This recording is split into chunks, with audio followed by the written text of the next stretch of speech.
It is clear that in today's global economy, our past business practices are no longer sustainable, effective, or profitable in the evolving business landscape, nor to our consumers' needs or expectations. Today, we have to take a deep look at our current state and transform ourselves into a new way to work.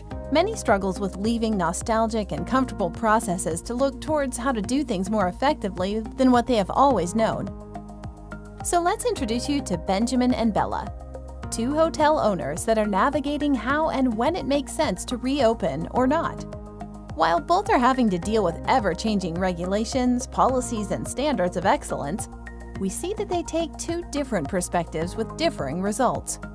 Mr. Benjamin at the Roosevelt is overwhelmed with the opportunity cost of when to exactly open his doors and perplexed with how to drive the revenues he needs to stay open for the long haul. He wants to analyze all of his options and know when the right time to open is that will be most profitable for him now.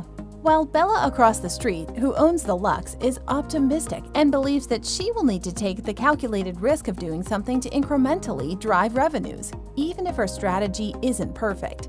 She finds that this approach is more rewarding, educational, and builds a stronger brand reputation to her guests.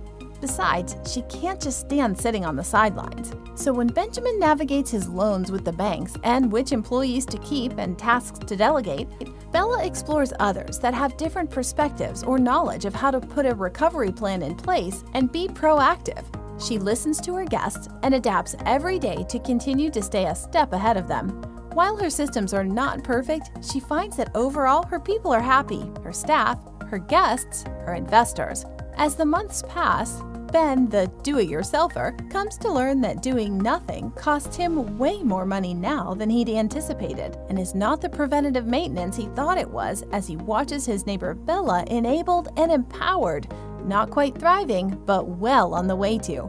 While Bella certainly spent more money with her partners in opening her doors than Benjamin did, she made dramatically more on the short term with a strategy and the resources to execute on it that not only helped her now but positioned her as a leader in her market for years to come. When asked her secret, Bella told Benjamin, "It's not about spending more, but rather about tracking the effectiveness and having the transparency with your partners for the resources you're spending that yield the biggest returns."